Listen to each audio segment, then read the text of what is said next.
An error occurred.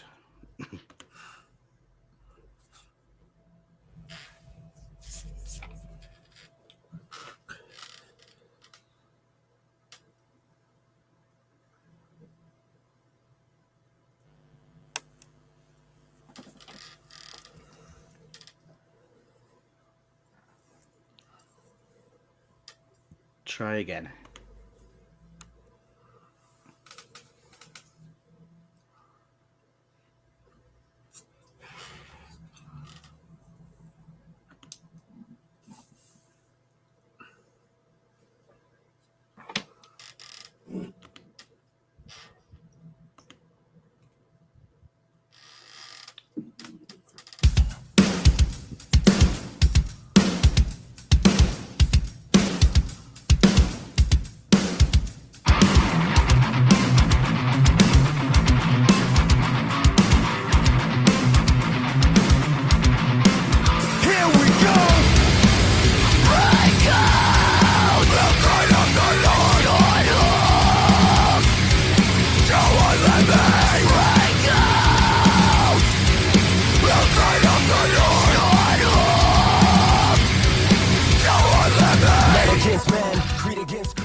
Hello, everyone, and welcome to our last episode of the year for Mark's Side of the Ring. Just trying to get us live on Facebook at the moment, but we should be going out live over YouTube.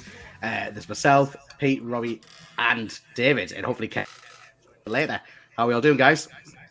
All good, not too bad. Awesome. So, like I said, there's so much for us to go through today. I think it's going to be a good opportunity, hopefully, just to talk about the year. We're going to reveal the results of our kind of year-end polls as well, which is going to be great. Just kind of look into the future. What do we hope we're going to get in the wrestling world in 2024? So before we hand over to our breaking news correspondent, I am just going to make sure that we're going live on Facebook before we do that. So that shouldn't take too much time at all.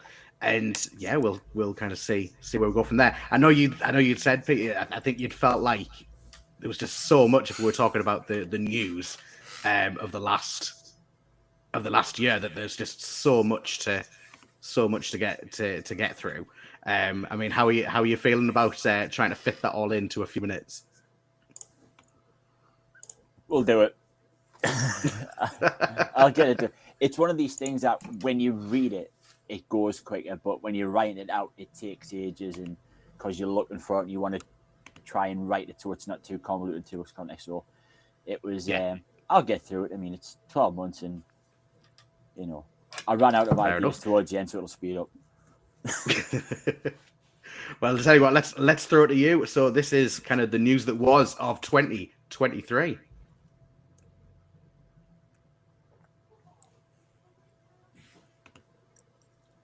I don't think Riverside's giving you music today. All right, I was waiting for Ricky. All right.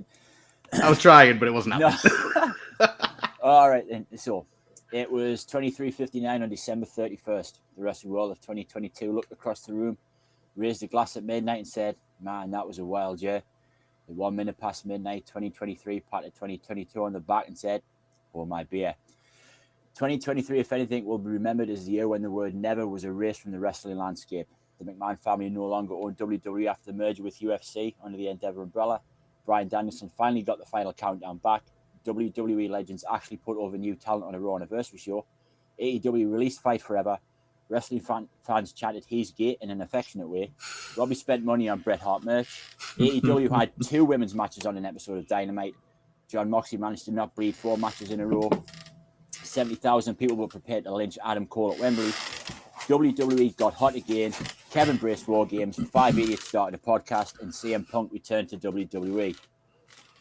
Outside of the Never Say Nevers, 2023 produced some memorable moments, matches, and shows. January gave us Kenny Omega and Will Ospreay at Wrestle Kingdom, the continuation of the best of 7 trios matches between the Elite and Death Triangle, Cody Rhodes' return and Royal Rumble win, the monumental face turn of Sami Zayn on the Bloodline, and the debut of the former Sasha Banks' Mercedes Moné in New Japan Pro Wrestling. And Vince, playing the kind of boardroom politics not seen outside of an episode of Succession, and made his way back into WWE after stepping down just 6 months earlier.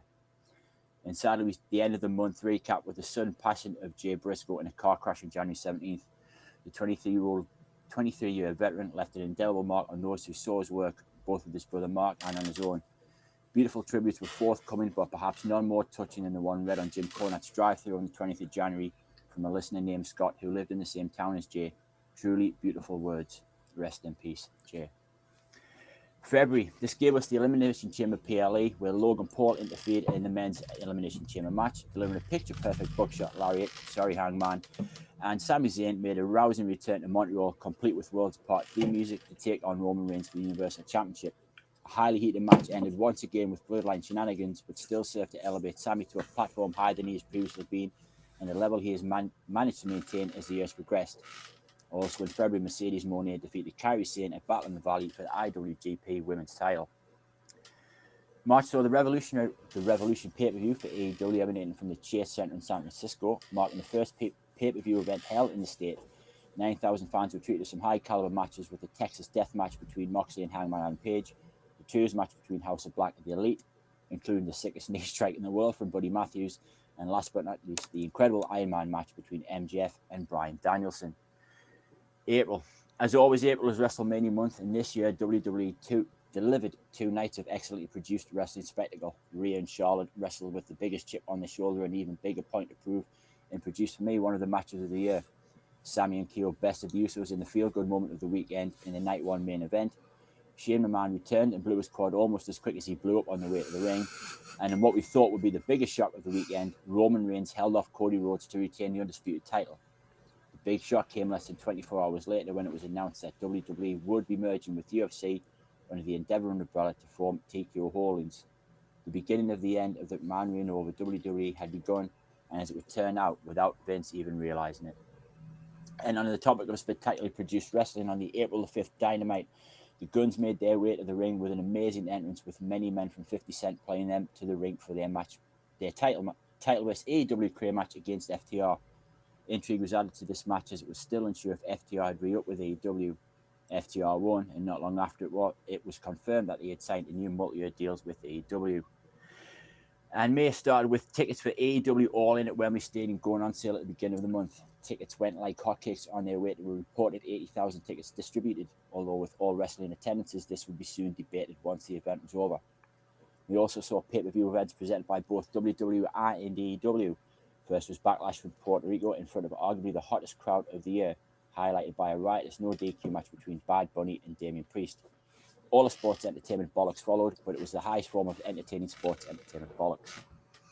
Double or Nothing once again emanated from Las Vegas. Notable events from the show was the fatal four-way match between the four pillars of AEW, Jack Perry, Darby Allin, MJF, and Sammy Guevara, who contest the AEW World title.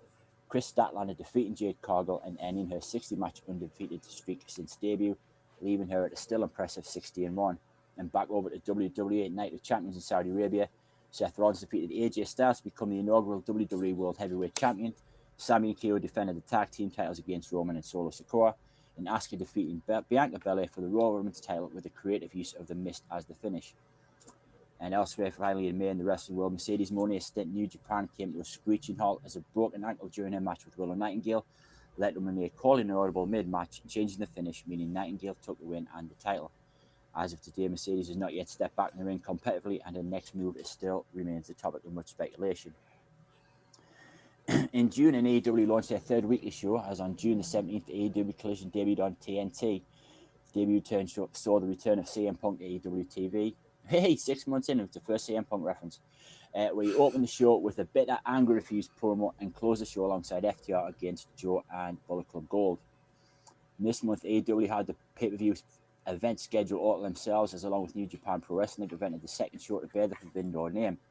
Standout matches include Omega and Ospreay tearing the house down again for the New Japan World US title, and Bryan Danielson, complete with Final Countdown, defeating Kazuchika Okada while wrestling the match with a broken arm. Sadly, this broken arm robbed Danielson and fans of what would have no doubt been an incredible match and moment at Wembley just a couple of months later. In June also saw the beginning of the MJF Adam Cole storyline, which is still running the top of the card as we approach the end of December. In July, kicked off with Money in the Bank coming live from the O2 Arena in London as WWE made their return to the UK following the success of Clash at the Castle. An absolutely raucous crowd elevated the show to some incredible highs, from the crowd singing Cody at the ring, popping an absolute bollock for seeing a surprise entrance and also singing along to his song, The Money in the Bank match is won by Io Sky in a creative finish with Bayley, Becky, and handcuffs. Well, easy Lawler, and Damian Priest be coming out on top over the red hot crowd favorite LA Knight. The main event saw Jimmy and Jay defeat Roman and Solo in tag team action, with Roman taking a pinfall from Jay, the first time he had been pinned since 2019. And in August, bank holiday weekend in August saw AEW make its debut in the UK to over 70,000 fans at Wembley Stadium. A huge night for AEW, and further showed that the appetite for wrestling in the UK is as strong as ever, and further proved that the only toxic part of wrestling fandom exists in the bubbles of Reddit, X, and YouTube comment sections. There's thousands of fans around Box Park chanting for LA Knight, Bray Wyatt, Adam Cole, MJF, Sting, CM Punk, Seth Rollins' song was sung, all while grown men scissored with other grown men using giant foam hands. For anyone that was there, it was a weekend that will long in the memory for what took place around the stadium and in the ring, and not for what happened backstage, where sadly trying to catch that last tube out of London was not the only thing making people fearing for their life. And sadly, August saw the passing of legend Terry Funk and the sudden passing of Bray Wyatt after illness. Again, the tributes were beautiful and heartbreaking in equal measure. The influence of Terry Funk, arguably one of the best all-round wrestlers to ever set foot in the ring, will last long after his passing, and the impact the fans Bray made in his short career can also not be understated. To Terry and Wyndham, rest in peace. September. Yep, that's right. Almost a year after Brawlout, there was brawling at All In, and the fallout resulted in the termination of cause with CM Punk's AEW contract, following a backstage altercation between Punk and Jack Perry. Much like All Out in 2022, reports on what happened and who started are as varied as school fight tales on the bus ride home, with the truth always somewhere in the middle, and as we will find out later in the year, never to be discussed again. Towards the end of September, WWE announced the release of several on-screen talent, including but not limited to Dolph Ziggler, Mustafa Ali, Elias, Shelton Benjamin, and others. Shortly after this, Matt Riddle announced his release from the company also. Only 2 weeks after this release, WWE announced the signing of Jade Cargill and immediately presented her as a star in the limited appearance she has made since. As of now, Jade is yet to make an in-ring debut for the company, instead spending time in the PC to get ready for what many are expecting to be a monster push. And hovering over the releases was the news that WWE secured a 40% increase on the rights fees for SmackDown as it moves to USA Network from Fox for a staggering $1.4 billion over 5 years in 2024. And finally in September finished with the former Edge but still rated R superstar Adam Copeland making his debut at AEW Wrestle Dream. And in October, and if the year already wasn't crazy, the final 3 months of the year is where it really picked up the pace. Jay and Cody went viral with their press conference after winning the WWE tag titles at Fat WWE Fastlane. NXT and AEW went head-to-head again for the first time in over 12 months, with a main roster stacked NXT coming out on top. Roman Reigns returned to TV and brought Paul Heyman's Just for Men, and LA Knight's trajectory continued on the upswing as he bagged himself the main event against Roman Reigns at Crown Jewel. And in November, the penultimate month of the year, AEW presented Full Gear with one of the most violent matches in their history as Hangman Adam Page and Swerve Strickland tore the house down in a brutal Texas death match where Page went full of stat and drank Swerve's blood. And another show in which MJF may be world champion, but AEW seems destined to be Swerve's house in 2024. Also in November, Will Ospreay confirmed that as of February 2024, AEW will be his new home. Rumours were rife over his final landing spot, but it seems the lure of Wembley Stadium and being able to continue to live in the UK sealed the deal. And on November 25th, 2023, CM Punk made his return to WWE, appearing at the end of War Games match. A beautifully shot return as the camera pulled back to show the packed arena and fans coming to the realisation that the show was over, until the static hit and 17,000 fans in the arena and millions of fans worldwide feel no November at the same time, leaving mothers' basements across the world looking like the South Park meme. And December, and finally, we start with injury news as Charlotte Flair injured her knee, which will require approximately 9 months of recovery time. The best of luck to her in her recovery. And also across in AEW, Kenny Omega has revealed that he was rushed to hospital and diagnosed with diverticulitis and will be out for an unknown period of time. Again, best of wishes in a slow and healthy recovery to Kenny Omega. Get back when you're ready, not when people need you back. And rumours have continued to circulate around rights fees for Raw and the various networks that may be interested. One rumour that will not go is that WBD may be interested in WWE bringing RAW to TNT or TBS. What this could mean for AEW is still TBD. No doubt discussions are taking place with COOs, EVPs and SVPs.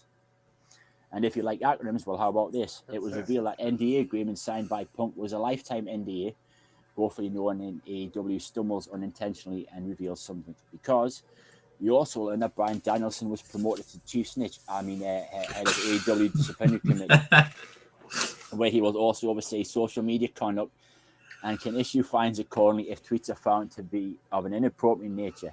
And speaking of tweets, it was 4:22 on the mizzle of Chris Mizzle, and all over Twizzle, nothing was stirring, except for Chris Jericho, who had a meltdown over NDAs regarding Ball Out with the legal representation of CM Punk and Ace Steel.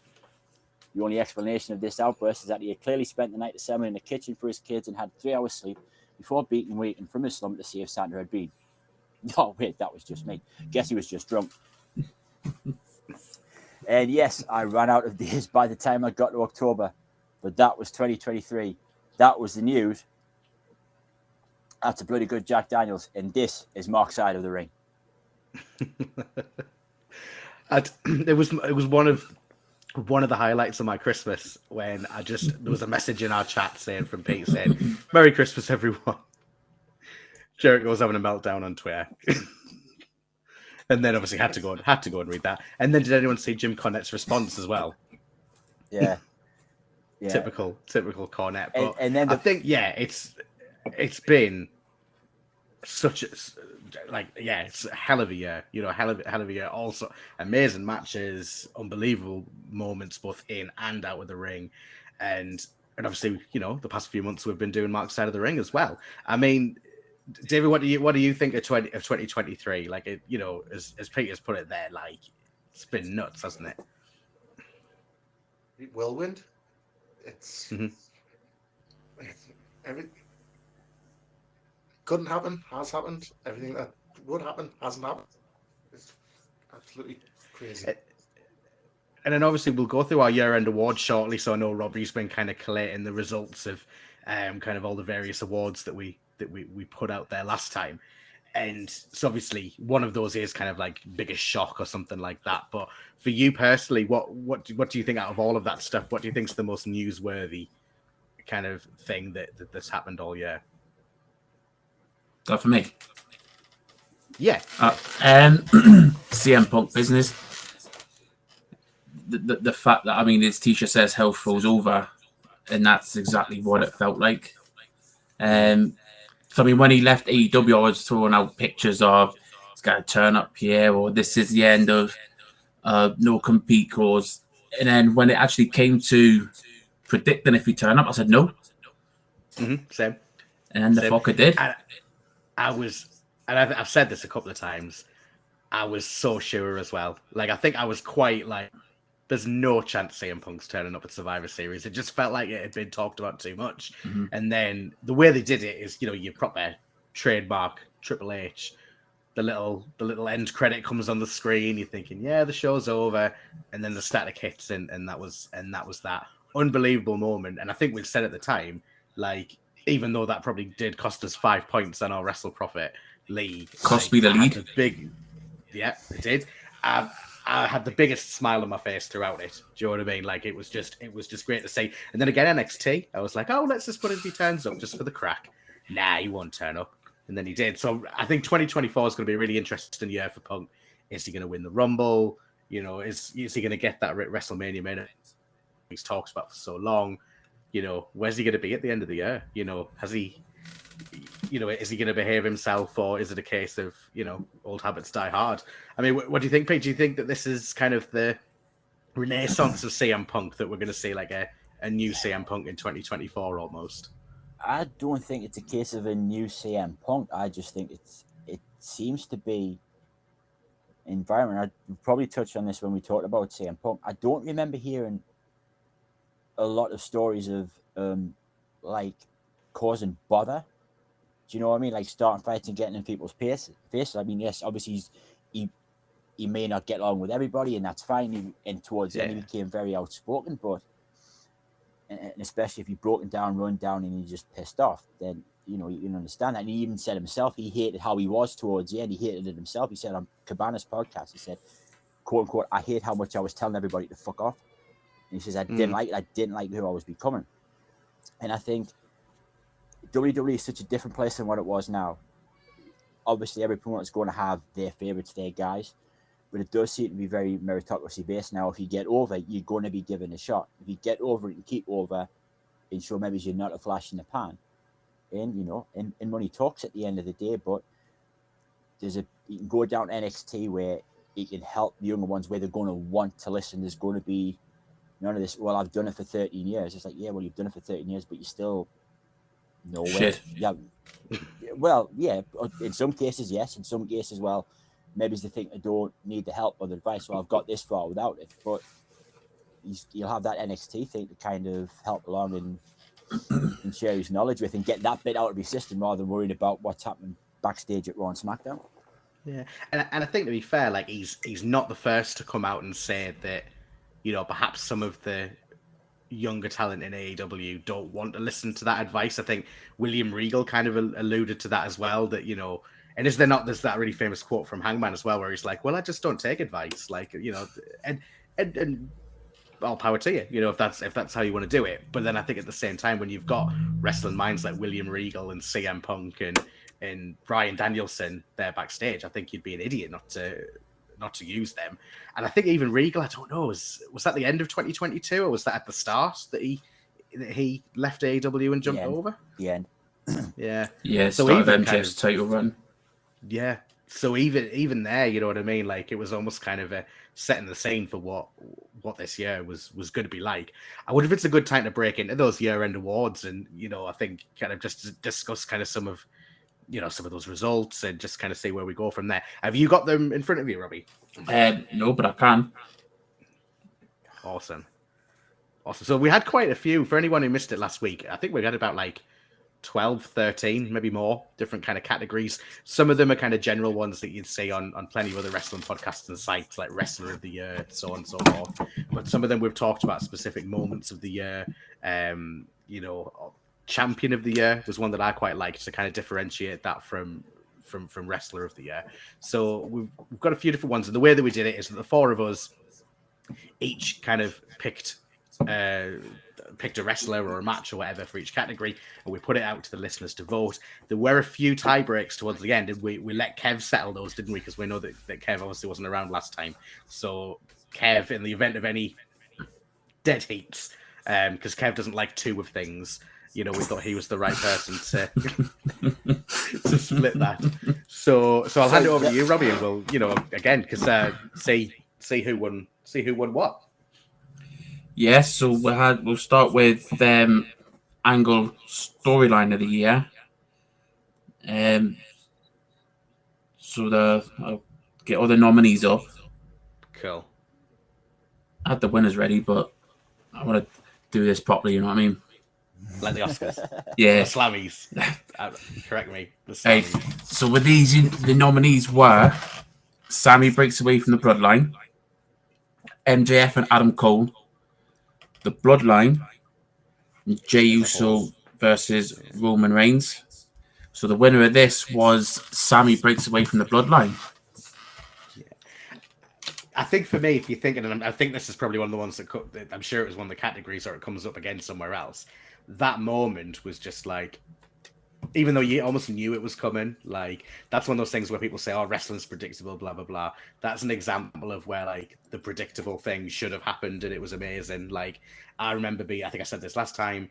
My daughter was on the night feed, down with her, and I probably woke the house up kind of when that happened. It was just such an amazing moment. It might have been me who put that in there. I can't remember. But yeah, absolutely awesome moment. I mean, does it surprise you, David, that like out of those four moments, three of them were all related to the Bloodline storyline? No, I picked the Bloodline as the whole storyline, so doesn't think it's at all surprises. I mean, Best angles anyway. I mean, if we think about obviously the AEW shout there, which is the MJF Adam Cole storyline, which I've loved. I know some people feel it's fallen off a little bit since Adam Cole's injury. I still think I think people are knocking it really hard, and like I don't mind it. It feels a bit TNA with almost kind of aces and eights sort of thing, but that's not necessarily a bad thing. And I'm looking forward to the match with MJF and Samoa Joe. So I like the way they've kind of played that out. in terms of the storyline in general, I mean, how do people feel about it? Like, do we think that if we didn't have this massive multi-year arc storyline of the Bloodline, do you think there would have been a chance that kind of amongst all the other storylines and angles going on this year, that MJF and Adam Cole might have been a shout for angle of the year or storyline of the year? No, I mean, it's more of a comedy storyline, really. Whereas with the Bloodline, it's real life, the real family, and it's shit that goes on in real families. Yeah, I don't think anything would have come close to it.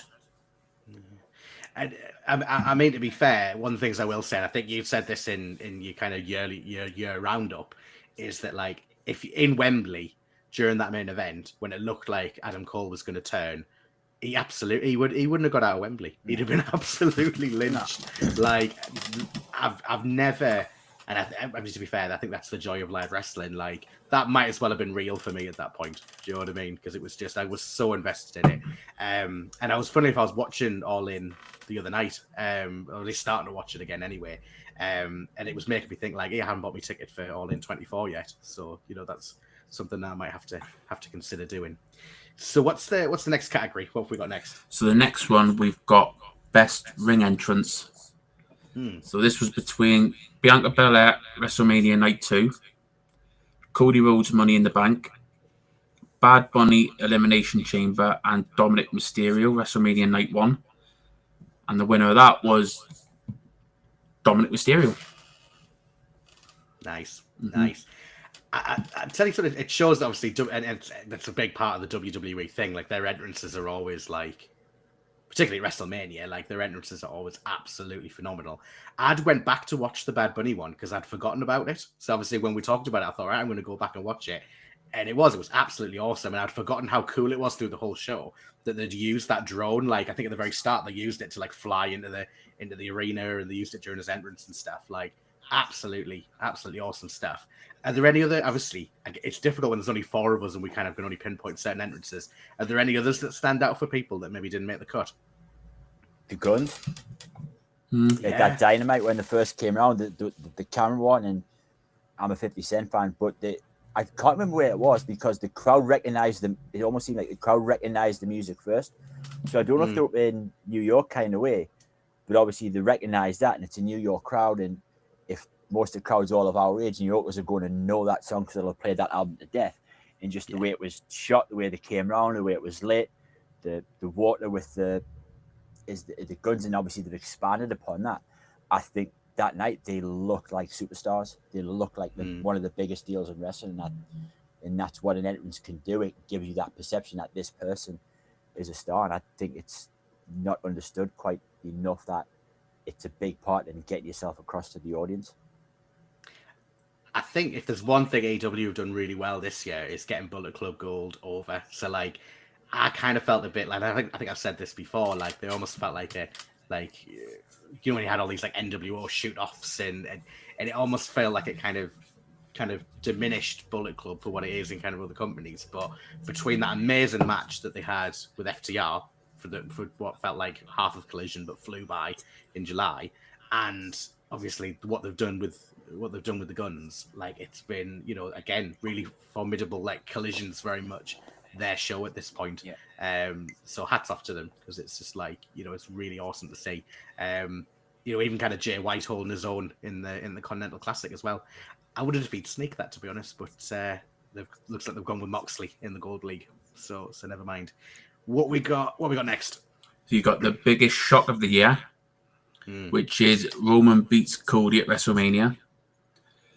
WWE sale and lack of Vince power. The Rock returns, and The Undertaker shows up on NXT. And your winner of this one was the merger and the lack of Vince power. Yeah, I think obviously it's not something that's going to get a big pop in an arena, but like I remember, so obviously when like last year when Vince put out the tweet and he said he was retired and this, that, and the other, and me just sitting absolutely astonished, like that felt like a huge shock. But then by the time we got to the end of WrestleMania this year, it felt like that was a thing of the past. You know, that was it. So I think for me, it's not just kind of the, like, I'd almost love there to be like a like a dramatization of it or a documentary about something in years to come, because it all seemed very much like Vince is on board. We can't do this without Vince. He's going to be really integral. But then creatively, he has really been pulled away, and they're trying to kind of distance themselves from him because of, you know, these allegations in the past and stuff. I mean, do we think? I mean, obviously, I guess equivalents have been like WWF buying WCW, or even kind of AEW becoming this first major competition for them for 20 years. You know, all these kind of the steroid allegations in the 90s, all of these stuff, really shocking moments.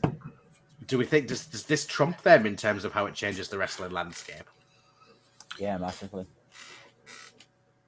You haven't got that Vince stranglehold anymore.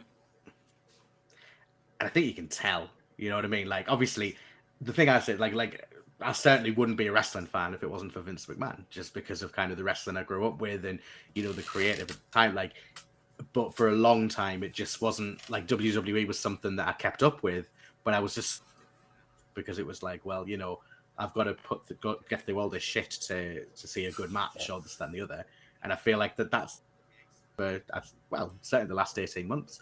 And, you know, long-term, like the Bloodline storyline going on for years, Judgment Day, you know, the awesome storylines there, really good builds. People like Sami Zayn, Cody Rhodes, the women's division, all of it. Like, it's so much more fun to watch than it has been for a long time. And it makes sense that financially they're doing better than ever, because, you know, all of a sudden I'm hearing like people in my family say like, oh, I'm taking my nephew to see the wrestling, or, you know, oh, so-and-so is a huge fan now. Do you know when they're touring next? All this kind of stuff. So it's becoming mainstream again, which I think it hasn't been for a long, long time. Yeah, I think that's more to do with the likes of Bad Bunny, Logan Paul, people like that, because now people who wouldn't normally watch wrestling are watching it just for them, and then they're probably getting hooked. I mean, that was the whole point of your Logan Paul, your Bad Bunny, bring their fans over to the product. Yeah. And you know what it is? It's like people rip on it on Logan Paul, but for me, he's, considering how few matches he's had, he's almost got no right to be as fantastic in the ring as he is. And I think power to him if he's going to bring people to it. And to be fair, like when we were talking, I think there's like Spot of the Year or something coming up. I very, very nearly put the spot with Rey Mysterio when, you know, he kind of reacted on the fly to stop him having a very, very serious injury. That's how impressed I was with that. But yeah, let's keep going. Let's see what else we got. Okay, so the next one is Champion of the Year. So you've got Gunther, Orange Cassidy, Seth Rollins, and MJF. And your winner of that, which to be fair is no surprise, is Gunther. Yeah, and I think he's deserved as well. I think, you know, just for people who might not be aware, like, obviously, inevitably, there were going to be some of these categories where we both picked, like, 2 or 3 of us picked the same person. And I think Gunther was one of them, where it was like, I think a couple of us had said, oh, the Champion of the Year. I think I'd gone on with Orange Cassidy, because I loved his international title run, but you cannot argue with Gunther at all. Like, absolutely amazing. I guess for me, it's a difficult one, because now it's about kind of, you know, what happens next. I think even cumulatively, he's held the title for the 3rd longest. I think it's the Miz and Pedro Morales or something have held it longer than him. So for me, you know, he's kind of sealed his fate as kind of, for me, the greatest Intercontinental Champion of all time.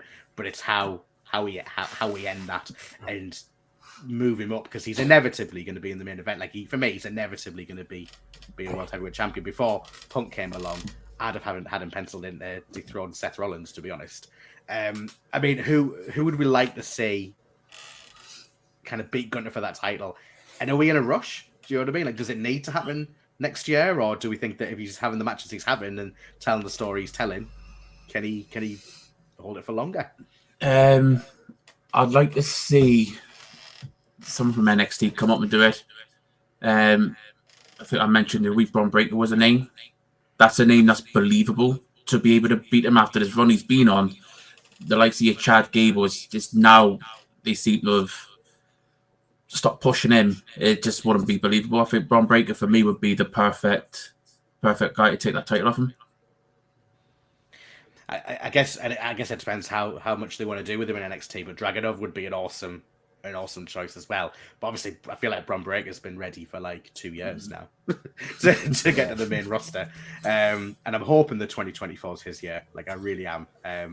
But like, I love the Steiners, so that makes sense that I'd be a fan of him. What we got next?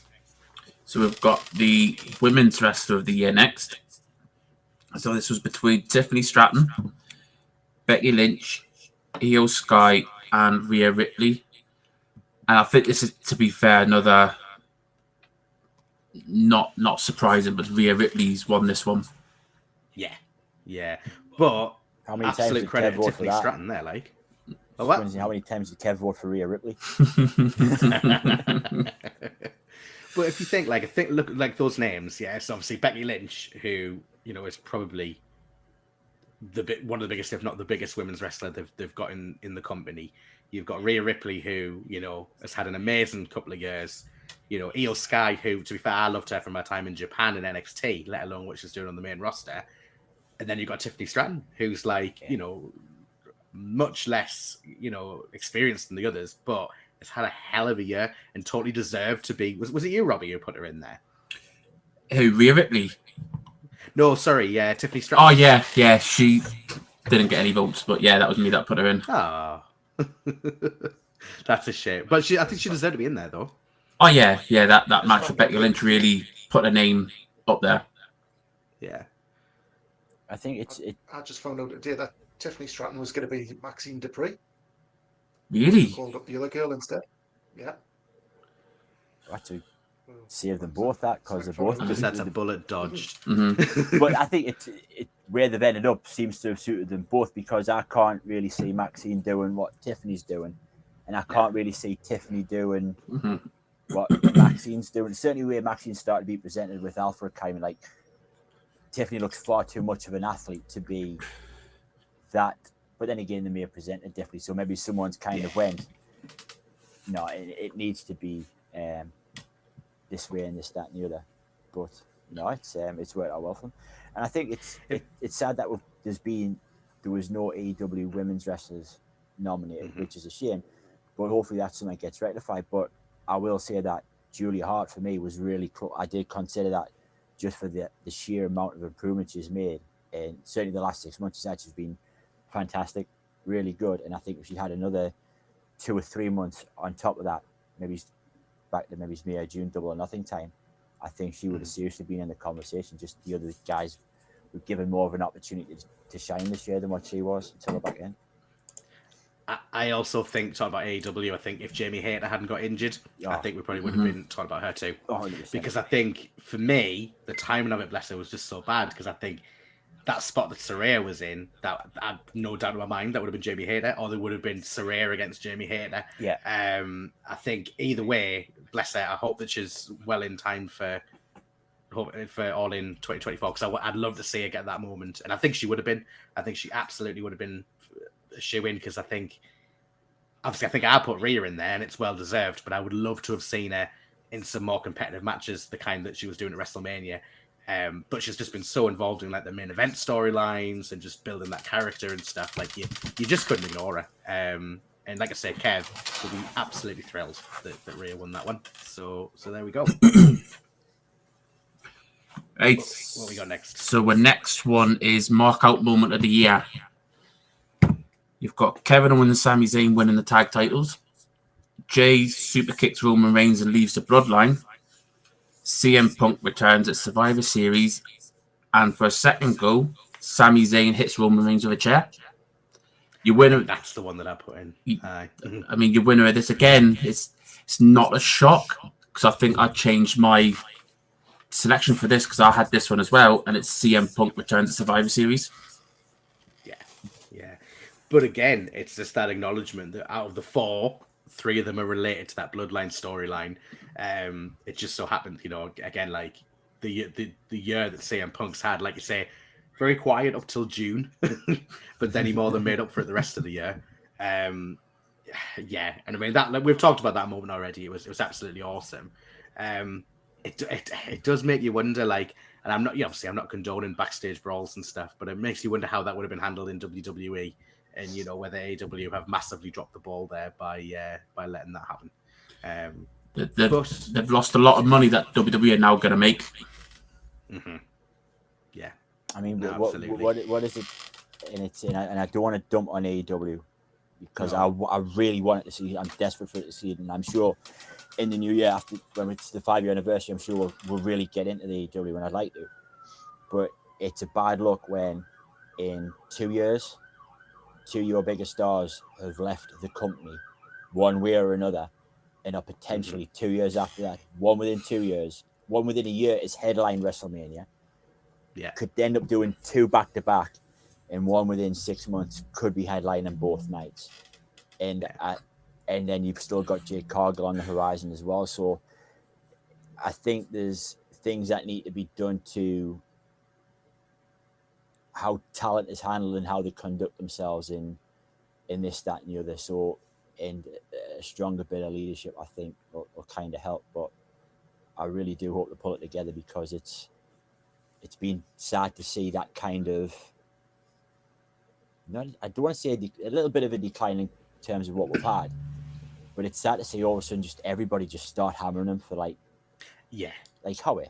Like, you had arguably 3.5 years of really, really, really good stuff, and you could see that maybe he's been snake bitten a bit by certain things. Like, let's have a discussion, but let's have it in good faith. Let's not just dump on them for the sake of it, because it's funny. Exactly, and I think there's absolutely some stuff to that. Like, I think been absolutely spoiled by like the quality of AEW in those early years.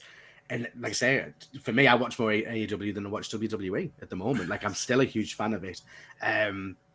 But it's like you say, it's when you get into the depths of Twitter and Reddit and Facebook comments and this, that, and the other, that people who are wanting to see this company, like, nobody should want to see the company not succeed, because then it's more opportunity for more of your favorite wrestlers to be on TV. Those opportunities for someone like Jade Cargill to go, oh, well, I'm going to see what it's like on the other side. And no doubt we'll see people jump over to AEW. Well, we have, Adam Copeland and like, I think we'll probably see Ziggler in the near future. So, you know what I mean? It's just, it's a great time to be a wrestling fan. I think people forget that sometimes. I think you're absolutely right. I think people can get a bit, like tribalism, isn't it? It's, oh, well, WWE's my show. Oh, well, AEW's my show. I'll have to share it on the main page. It was like a reel of Sonic and Sonic the Hedgehog and Shadow arguing about AEW and WWE, and it's brilliant. It's really good. So who have we got? I mean, to be fair, we need as many wrestling companies about as possible. Else we're just 4 or 5 blokes talking about one company. Exactly. Yeah. Easy to keep up with, to be fair. The news would be a lot shorter. Right. So what we got next? So the next one is match of the year, which was between Hangman and Swerve, the Texas Death Match, Kenny Omega, Will Ospreay, Forbidden Door, the Royal Rumble, and FTR versus Bullet Club Gold in the 2 out of 3 falls. The winner of this was Hangman and Swerve. I'd really that's interesting, because I think I did look at about halfway through. I think I had a look at the votes, and that was one of the ones that was really close. And I thought Forbidden Door would just snatch it. But I think, obviously, coming away from the Texas Death Match, there were so many visuals that just stuck in your head. Like, the Forbidden Door match was amazing. I think I put that in there. I think the big thing that people remember is the Tiger Driver. But there's so much stuff coming out of that Texas Death Match. Whether you loved it, whether you're repulsed by it, everyone was talking about it. Do you know what I mean? And as you'd said, that's not the only Texas Death Match that Hangman had this year, because he had one against Moxley earlier in the year, and they somehow managed to trump that as well. So, I mean, absolutely massive. That was, for me, the best match of the year. I mean, that was my pick. But like I've said before, I'm a big hardcore wrestling fan, and that had everything I could have wanted, and to be fair, more. Like, I would never have predicted a fucking blood drinking spot ever. It was just fucking brilliant from start to finish. And I started the year not a Swerve fan, and I've ended it a big fan now. And Prince Nana, if has got a big part to play in that. I think to be fair, like obviously I've been really enjoying. For me, it was All In. So talking about great entrances, certainly from an AEW perspective, seeing Swerve's entrance at All In was where it was kind of the entrance was performed live and he came out, and I watched it again the other night, and I thought to myself, like, that's when I was like, they're strapping a rocket to Swerve. Like, it doesn't matter if he wins or loses tonight. Like, they've got plans for him. He looks like a star. All this stuff you were talking about before, Pete, about like kind of how an entrance kind of presents, someone as a star or how they want to be. That's what they've been doing with Swerve. Again, a bit disappointed that I thought they'd go with Jay White for the Continental Classic. I was hoping. So as much as I like John Moxley, that was kind of the least favourable decision for me out of that triple threat. I would have had either of the other two. But you know what the final's going to be, though, don't you? Oh, yeah, true. See, now it makes sense. There's a hell of a there is a hell of a story there, though, isn't there? And that's the thing. Yeah, but that's what the AEW went in this Continental Classic and gone back to doing what they did best early on, and some of that was the rankings. But all these matches had a stake. And you can't have every single person involved in a story, despite what Vince Russo used to say. You can't, because there's too much to take in. There's always, whatever show, there's always one main thread and a couple of subplots. And this has allowed various other little stories to spin off from that tournament, or the stories within that, they're bringing the histories up. And then when you're getting it in that bit where promo goes, don't forget, like, I was your senpai, I broke in before you. That is going to steal the show on Saturday. And it's been the work at the tournament, the angles, it was brilliant tournament, and hats off to them, and I'm thrilled they did it. Thrilled they did it and pulled it off. And I think it's a brilliant way for them to end the year as well, because for me, like, people can show pictures of like, oh, there's no one there and all this, that, the other bollocks, all of this stuff. But like, for me, what I care about watching it on TV is what's happening in the ring. And the Continental Classic from start to finish has been absolutely awesome. And you're right, like, that's proper long-term storytelling, having it be Kingston and Moxley. Yeah. And I do think that Swerve's got now to worry about. Do you know what I mean? But I wondered if it would be his time.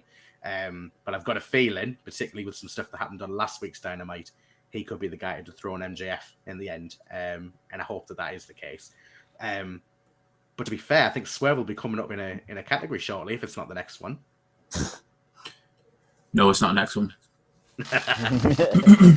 So this one's what's that next one? Pay-per-view / PLE of the year.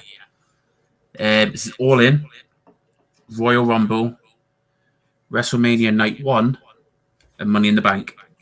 And your winner of this really was AEW's All In at Wembley. I'd be really interested to see how much of that is because we're a British podcast and like people who attended it, or. But then again, Money in the Bank was in there, wasn't it? So you could say the same for that. But I mean, obviously, 3 of the 4 of us here went to All In.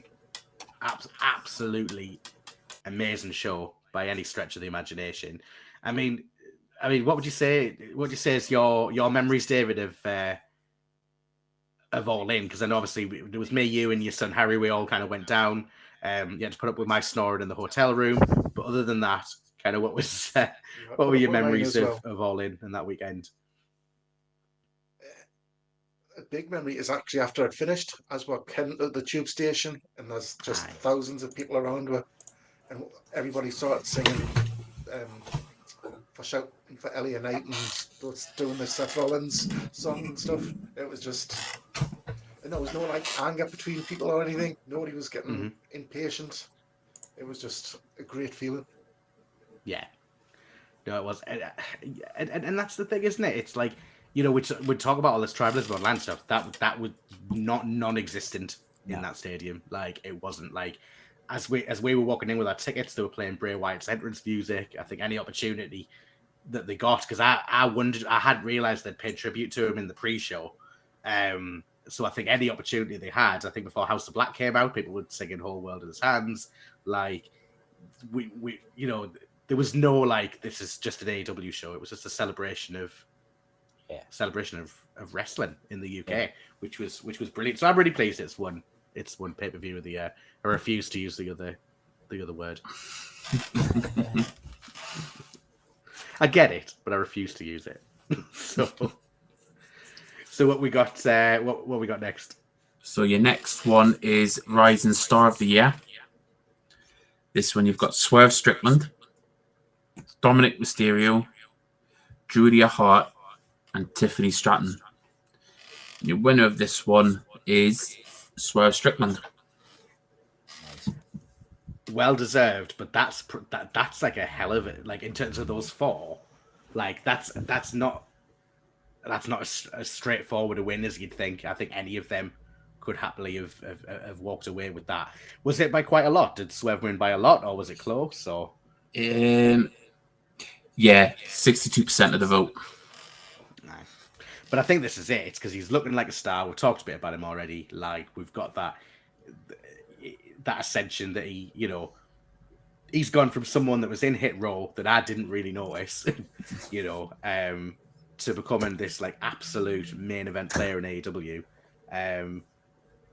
And hats off to him because for me, like I love MJF, like I've loved his title reign, but when it ends, again, the payoff to that needs to be good, and I think Swerve is the perfect payoff for that. I think you could get a hell of a match. I wouldn't be massively disappointed to see him as the Devil because I feel like it would fit in with his character quite well.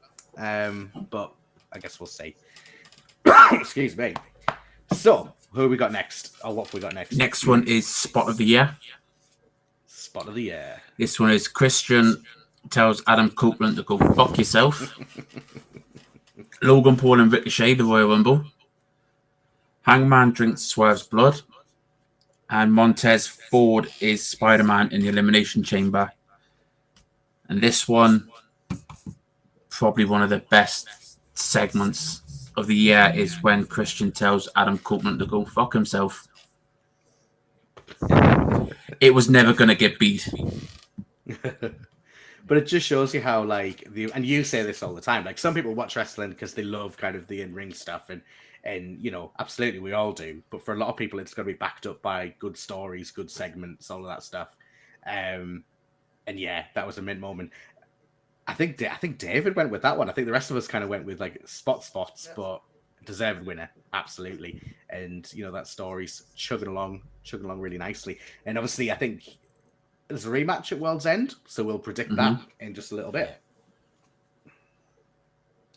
So your next one is for Stable of the Year, which is House of Black, The Acclaimed and Daddy Ass, The Bloodline, and The Judgment Day. And the winner of this one is The Judgment Day. It's predictable, really, that one, I think. Yeah. The Bloodline tailed off after Survivor Series. Yeah.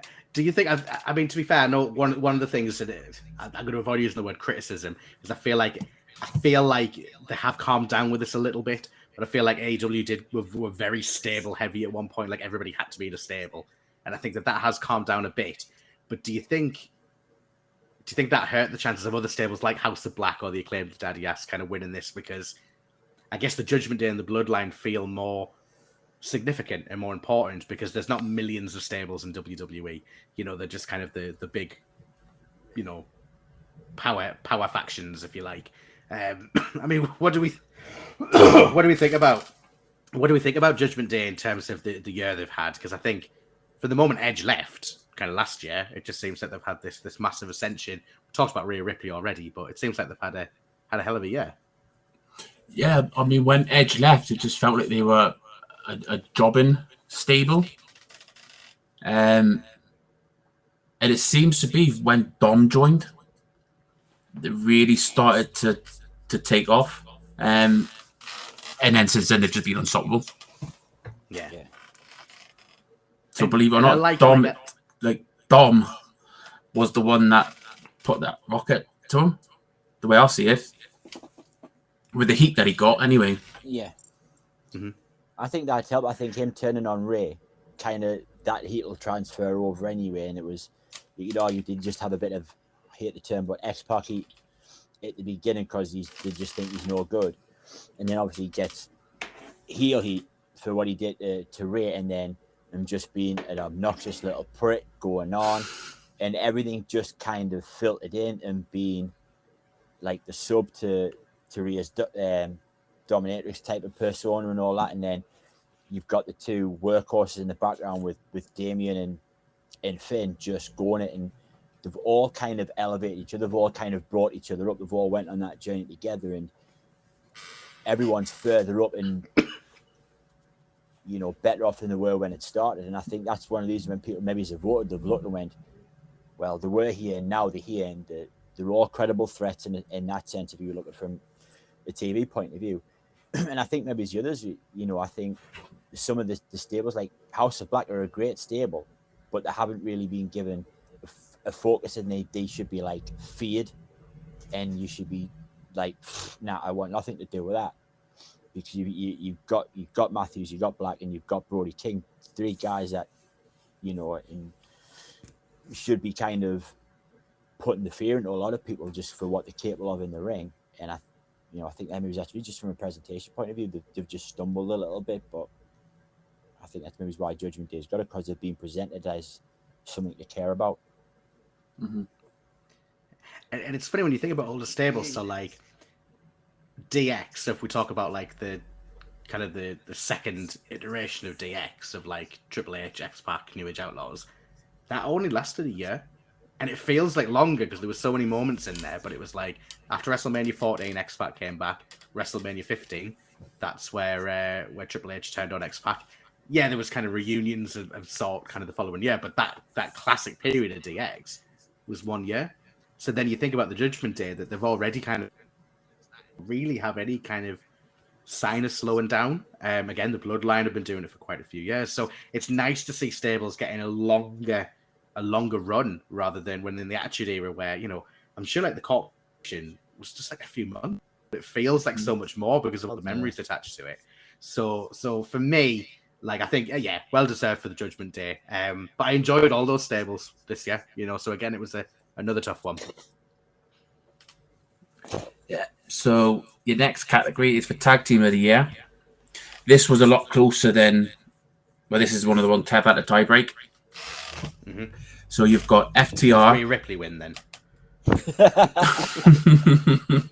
the left one and the right one.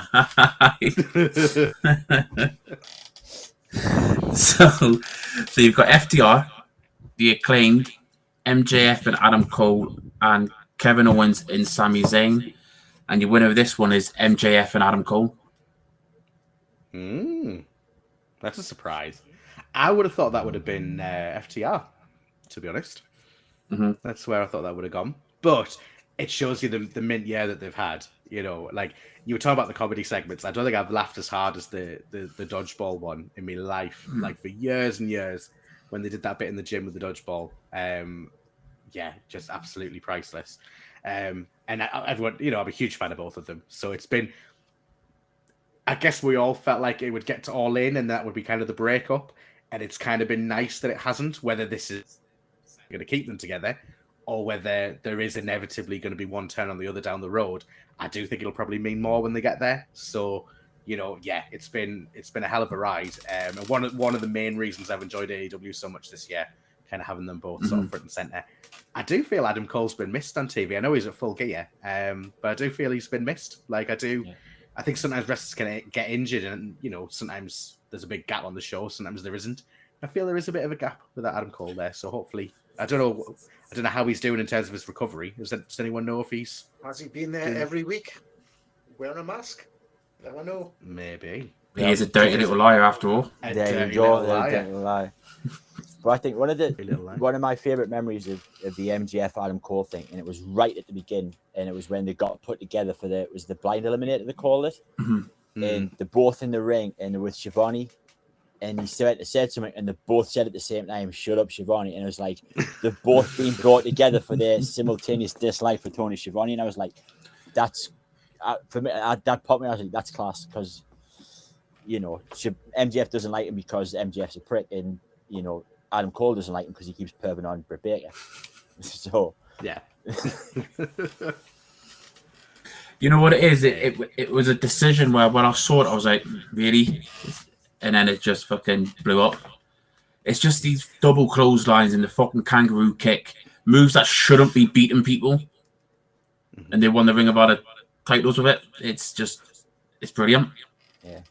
And again, like I say, like a kangaroo kick. Do you know what I mean? Like, but when they threw that out live, like you think that Stone Cold had just done a stunner. Do you know what I mean? Like it was like, and I guess that says something to them in terms of being able to connect with the crowd and stuff. And what I liked about that, because I was worried that Aussie Open would then get lost in the shuffle and just kind of go back to. But I mean, I know obviously one of them's injured at the moment, but like it almost being associated with that and, you know, kind of bringing them into storylines and stuff. So, you know, in that sense, I think they've done the job well.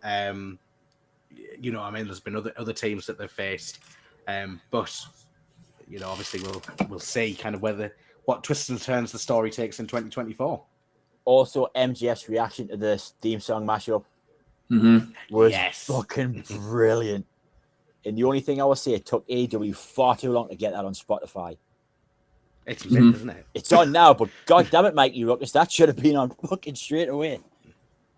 But, because I don't think MGF's instrumental one is on there, is it? Just his. it is, because it's just like royalty free. It's it, but it's like it's one of those like you get it because he's had it since day dot, and I used to think, I don't know if they've polished it up. I think whether Ruckus has kind of polished it up and added some elements over the top of it, or beefed up drums or whatever. But it's same with Hangman's is generic as well. It just shows you sometimes they just fit though, because I love MJF's entrance music. You know what I mean? Like, it really has grown on me. It suits him. Yeah. But you're right, the mashup is amazing. That. If we'd done theme music of the year, which is pretty what we could think of for next year, like that probably would have won. Well, WWE wouldn't fucking win one. Jesus. Hey, what we got next? Right, so this is my last one. Oh, okay. So this one's Wrestler of the Year. So you've got LA Knight, Bryan Danielson, Gunther, and MJF.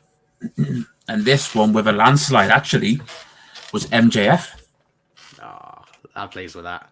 Again, a really hard category, but yeah, he got 62% of the vote, so he's doing something right. Yeah, no, he is, and I think even, you know, obviously, I just think the character arc over the years been mint. That obviously going from this absolute despicable heel to a point where like the fans have embraced him and he's trying to do the right thing, and you know I've loved it all the way through, and I think that was a massive part of, you know, in Wembley, and I think I said this in one of the earlier episodes. If MJF had turned at Wembley, he would have been a hero. If Adam Cole had turned at Wembley, do you know what I mean? And that says for both of them in terms of the story that they've told. So I'm pleased that MJF's kind of won a few of those that Adam Cole has, that the story, like, you know what I mean? Because I do think it's something that needs to be celebrated. Because again, WWE have had an amazing year, but I do think, you know, despite what people will tell you, I think AEW had a cracking year as well, and it's been a lot of fun to watch both companies and just the stories that they're telling. So we'll get them up on the page as well, so people can see kind of see who won what. But yeah, I think some worthy winners for the first time round doing this. I think that's really cool. One thing I was thinking, I don't know how you feel about this. If we get around WrestleMania time, I feel like starting a bit of a Hall of Fame might be quite cool as well. And what made me think about that was when we were talking about Bray Wyatt. That obviously the way that I have it in mind, again, that we'll all have picks and let people vote and stuff. But I feel Bray, surely as a tribute, could be a shoe-in for that first year. 100%. Yeah. But we can talk about that closer to WrestleMania. So it's been a while since we've done this next segment, but I know it's one of your favorites. Obviously, Roman Reigns has been around a little bit more. We have seen him in the Christmas period. However, people have been asking me, which I think is a little intrusive, but I've agreed to it. They were like, "What does Roman Reigns do for Christmas?" And I was like, "Well, would you want people taking photos of your Christmas?" But that's what they wanted. They wanted to find out, what does Roman Reigns do for Christmas. So a very special Christmas edition of Where is Roman Reigns? God. I won't play the music. That's so sad. I love the music. It's arguably my favorite bit. Never mind. But yeah, special Christmas edition of Where is Roman Reigns? So interestingly, you know, like I say, you might think that Roman Reigns you know, he often leaves the bloodline to go off and do his own thing. Like, you might think that he's quite a solitary figure at Christmas. He really isn't. He likes a family Christmas. He really does. So this is kind of the bloodline family photo that's been taken this year. I don't know if you guys can see that. Obviously, all in Christmas. And as you can see, if you look a bit closely in the background there, they've all got their named stockings as well, which is lovely. You know, that you know, that Roman thinks about them all. Tribal Chief, Wise Man, Solo, Jimmy. Fantastic. Obviously, a lot's happened. A lot's happened in the last year as well. So one thing we will say that Sami Zayn's got a lump of coal. So he does still have a stocking. However, it's full of coal right now. I don't get the impression that Sami's coming around to pick it up. But you know, I think it was more of a symbolic gesture from the Tribal Chief to say that, you know, yeah, we've had our fill. It's just not happening. They don't, you know, they like to stay in. They like to have family Christmas, but they love carol singing as well. So there's a really nice picture here of the bloodline all singing. Go for it. You can see Solo's enjoying himself.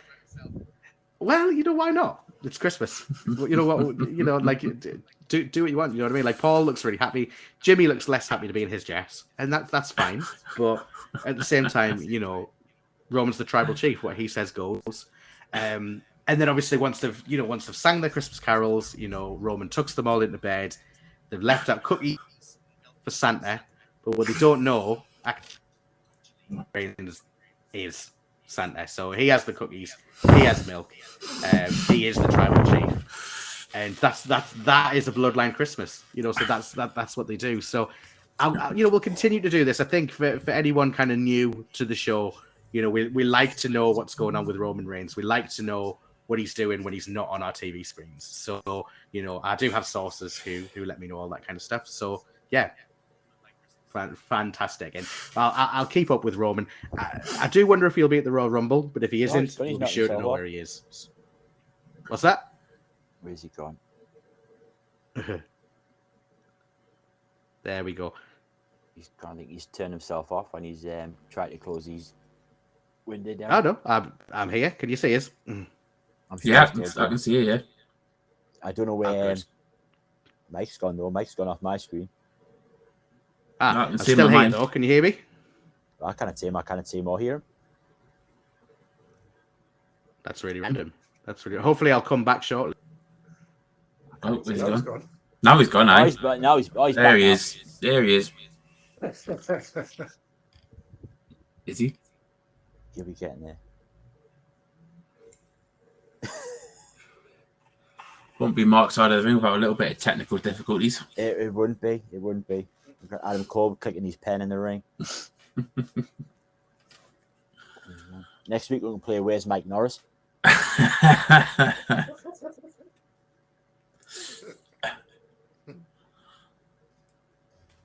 Oh, still not back. So yes, we've got we've looked at like the year-end awards and stuff. Is there any obviously that after we've made our picks, nominations come through? Is there any more that kind of saying you went, oh yeah, I forgot about that one. Like I forgot about the Guns entrance type of thing, or matches that popped into your mind like kind of after went like as an honourable mention type of thing.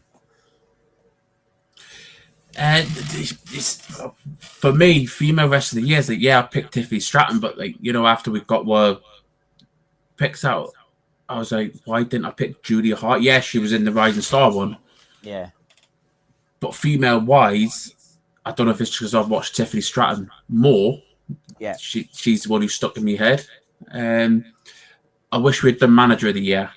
I mean, that would have been Prince Nana for me.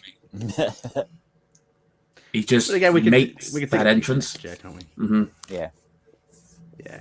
Can I just I'll say is all right and hear me now. We can't. Yeah. We're just saying, I don't know if you heard, but next week we're going to play Where's Mike Norris? That sounds like a good game. I'm up for it. So I guess we've got time to maybe, because again, we've been talking about 2023, winding it down, Bloodline Christmas, all of that. But there is one more event on the horizon before we go to 2024, and that is AEW World's End. They've probably done more events than ever this year, but that's been really good for us because obviously we've been doing Wrestle Profit.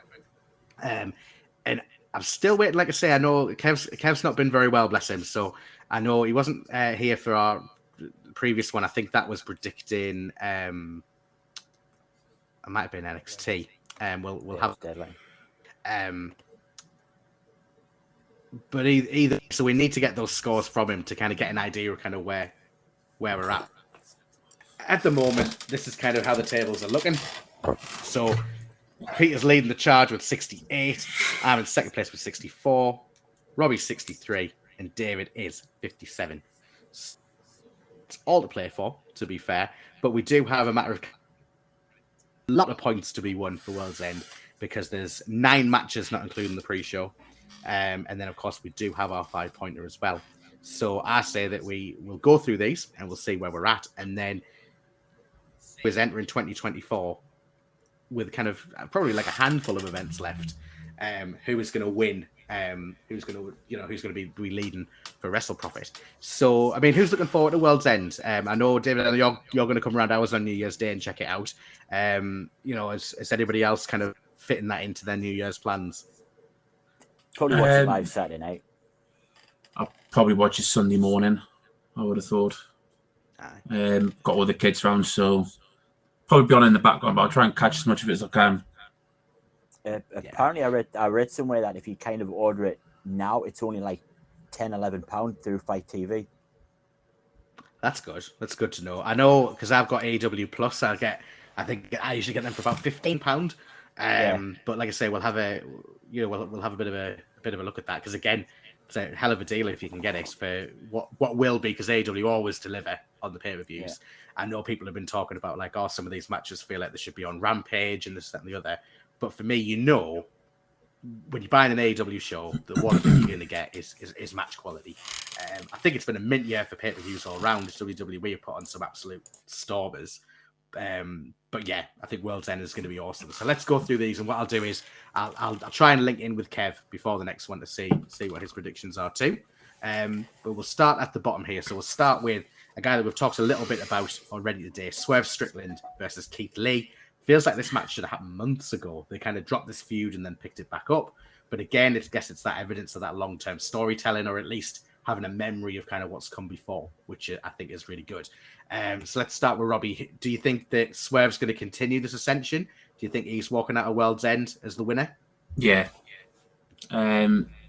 Since they're split, they've just gone in totally different directions. I mean, I know there's a storyline there, but I kind of don't get why they're putting it on. It's Swerve to me now is bigger than that match. Mm-hmm. Yeah. Just give him the New Year off. I mean, you know what it is? It's if he wasn't like For the Love of Wrestling's coming in March, and they had to pull Sting from it because it's so close to Revolution and all of this kind of stuff. But I feel like someone like Swerve would have been a mint guest for the Love of Wrestling, but I've got a feeling it would probably be in a bit of a marquee match at Revolution. So I think that 2024 is going to be his year. Seems a bit daft to have Keith Lee kind of at the end of the year after the stellar time he's had. So I'm going with Swerve as well. What do you think, Peter? Yeah, it's Swerve for me. I think it's got to be. I think it's literally they're just going back to the Keith Lee storyline that kind of got dropped a bit cold months ago, just to kill time for Swerve to do whatever he's going to do at Revolution and beyond. Yeah, so it's Swerve. It would be very, very silly not to be unless there's a major heel turn in Keith Lee and it pushes Swerve face, but I can't see that happening. And what about you, David? Is that a full house for the four of us? Are you going Swerve as well? Yeah, Swerve, because where's Keith Lee been? He hasn't been seen for months, has he? So I think Ring of Honor. And I think I need to take time to watch Ring of Honor. They've had some get Swerve on the show. Yeah. And that's it, obviously with the year he's had, we want to see him end it right. So, it's good that he's there, but it feels like it's going to be quite academic. But yeah, we'll see how it goes, because I think 2023 has shown, the weird and wonderful's happened. So I guess we'll see. Next one, which they've been building up quite a bit on Collision, Miro versus Andrade El Idolo. Again, obviously CJ Perry, Miro's wife, is managing Andrade. again, should be a good match. Feel it could have done with a little bit more of a build, but I don't think that'll matter once you get the two of them in the ring. What do you think, Peter? Do you think Miro's walking out with this one, or do you think Andrade is going to slip past him? I don't know. Andrade's been the NXT Andrade in the last few weeks. Like he's been top tier. I think the dynamic with him and CJ is pretty good. Not quite as good as what it used to be with Zelina, but it still works quite well. And he's gone. It's. I'm going to stay. It's Andrade. He's been too red out. The Miro win would seem to have come out of nowhere. I can't see it. Okay. How about you, David? Are you thinking Andrade as well? No, I'm going Miro. Miro. Oops, Steiner's just fallen off my desk. He obviously disagrees with you, but that's fine. Whatever. But yeah, I mean, for me, it's difficult because, like you say, Andrade, he's been in the Continental Classic, they've really been pushing him, showcasing him. Whereas I feel like with Miro, they seem to like just bring him out every few months and really build him up, but then he'll disappear for a bit. So it's tough. But I think for me, like, and this is probably one of those where I'm probably thinking with my heart more than my head, I think I'm going to go with Miro just because of the kind of the story that they're telling. There's maybe kind of a bit more conflict they can put in there if he's beaten CJ's client and all that kind of stuff. Could be quite fun. And how about you, Robbie? What do you reckon? Flip a coin for me. See, I've fell off Collision the past couple of months. I mean, if CJ Perry is fit and comes out, I would probably go Miro and she'll turn on Andrade. So for that reason alone, I'm going to go for Miro. Okay. Did anyone see the state of her finger, by the way? Mm-hmm. Oh, yeah. Oh, good. Everyone's sick. Everyone's just as sick as I am looking. It's all right. That was. Did she say how that happened? She got a splinter in her finger and it got infected. Shit. Oh, God. All that from a little. Well, hopefully, like I say, hopefully she got home for Christmas. I guess that's one thing, probably the more important thing. Yeah. But hopefully she's around for the match as well. Because I'd love to see a paired with Miro again, kind of play that out again in AEW. I'm sure some people would complain about it, but for me, it feels like that's what they're inevitably building towards at some point. But I think, cool. people have got revisionist history in that sense, just because of that last angle they did with Lashley and Liv. But they were great together when they first got there. They were really good together. I mean, talking about great entrances, that WrestleMania against Cena where he came out in the tank. Mm-hmm. Like, you know what I mean? Like Rusev, as he was at the time, was like squandered, to be honest. Like, he could have been main event and all sorts. Like, you know, I've always loved Miro. So, you know, again, I think that's probably more why my head's going that I'd like to see him win. So next, this is a bit of a change, obviously due to Kenny Omega and kind of his health difficulties. So I thought that it would just be straight, maybe Jericho and Sammy against Ricky Starks and Big Bill, but they've decided to kind of turn this into an 8-man tag, throw in the Don Callis family in there and Sting and Darby Allin as well. So, you know, just getting a load of people on the card there. I'm sure that Sting and Darby will do their usual crazy stuff. Did Darby climb Mount Everest? Because I'm sure that's why he was taking some time off. I would assume so. I'll have to look it up. Yeah. No, it's be interesting that, because I had presumed, funnily enough, I'd been thinking about it earlier in the week, and I thought, you know, they could really have done like a big return for him when he was ready. But obviously, I think with Kenny, you thought, right, okay, Panic Stations, let's get this match together and get something on the card. I think it also gives us that opportunity potentially for Ricky Starks and Big Bill to lose, because then obviously they're not going to lose those tag team titles. I mean, what do you think, David? Do you think that the Sex Gods and Sting Jr. are going to win, or do you think it's going to be kind of the Callis, Ricky Starks and Big Bill? Probably go for the Team Jericho, just for the fact that it's the faces, and Sting's not going to lose for the next few months. So that's a really good point. I feel like if he is going to lose because he's still undefeated, I think if he is going to lose, it's going to be at Revolution. I'd seen a really good, I've forgotten who it was now. It was one of the wrestling podcasts, and the guy had Swerve Strickland on, and he was saying that what he would love to happen is for the final match to be Sting and Swerve, but for Swerve to win and to retire Sting, and like it'd be really brutal, which I think would fit in really nicely with his character. I don't think Sting would have any issue with putting people over. I think that could be a lot of fun. But again, that's fantasy booking in it. I mean, what do you think, Peter? Do you think Le Sex Gods reuniting are gonna win the day? Sadly, yes. Well, not sadly, because obviously it's like David said. Sting's not losing probably until his last match, if he decides to go out and put someone over on the way. But yeah, it's going to be them. I don't see the heels winning this one. I still don't understand why Sammy's now with Jericho again, but hey ho. Is that not because of Omega's injury? They just turned him back to babyface, like it did with Edge when Rhodes went out. Yeah, that was my guess anyway. Yeah, it just seems a bit out. It continued to only just turn heel on him. Not that long ago. And someone pointed out on TV in terms of TV appearances, it's been like 11 days or something like that. He's been heel on TV, and now they're in danger of turning into the Big Show if they're not careful.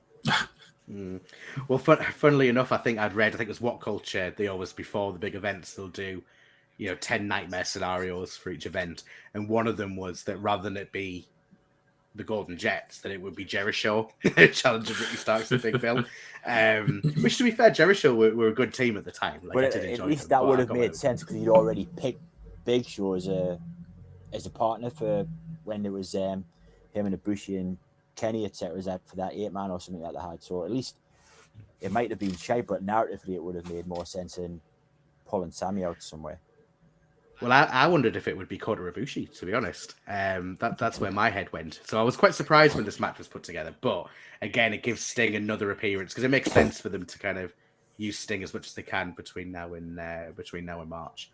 I think I'd heard that Tony Khan had asked if he would wrestle it all in 2024, and Sting had flat out been like, "No, like this is it."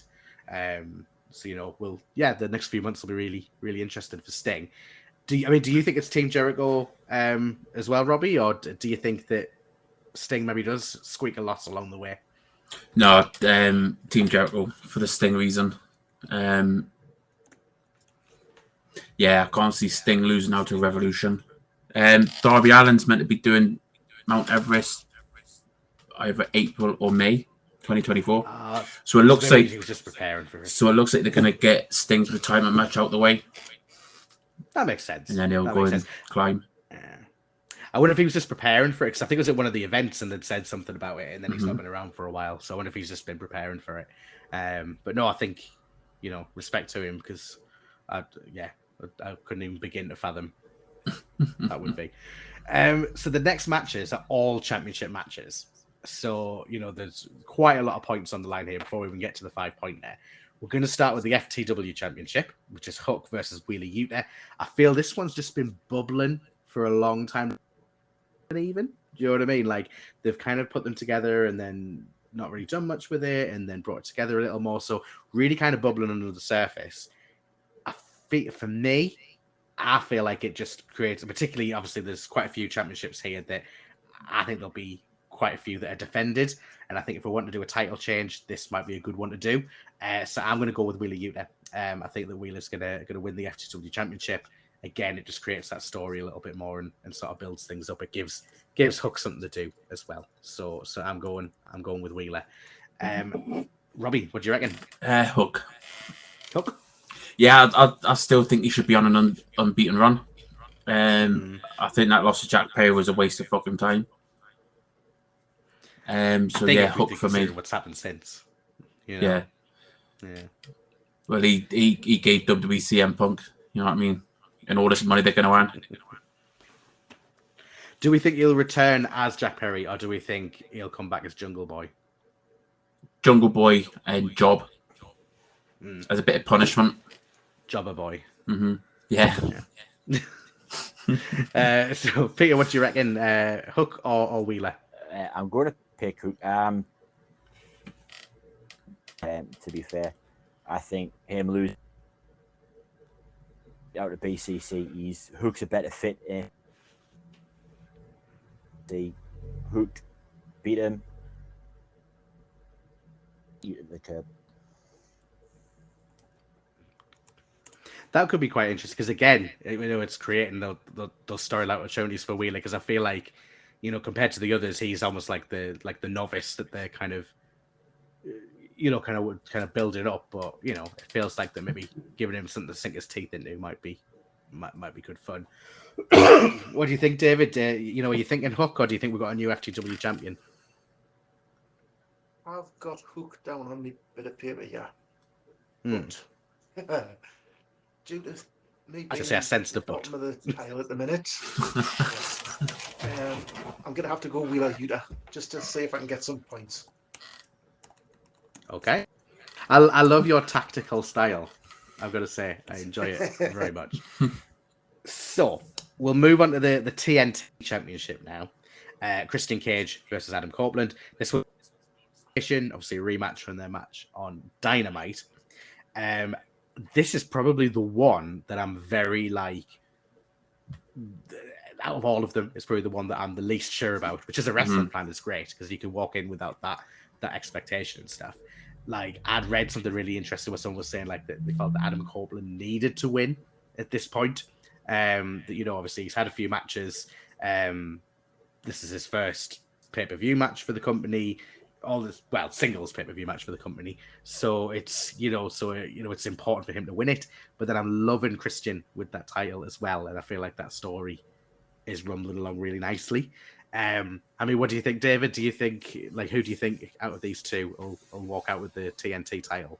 I think Adam Copeland needs the win on a pay-per-view. So, and as well, I think with it being no DQ, Killswitch and the Prodigy are going to have something where probably Killswitch will end up costing Cage the title. But we'll see. And to be fair, it's between Luchasaurus, Killswitch, his title reign, and Christian's, they've had that title for a good chunk of the year. So, it wouldn't be a bad time to do it. I think I'm just really, really enjoying the ride. And it doesn't mean it ends with them losing the title, but, one I'm very back and forth on. What do you think, Peter? Do you think Copeland or Cage? I think Adam Copeland wins with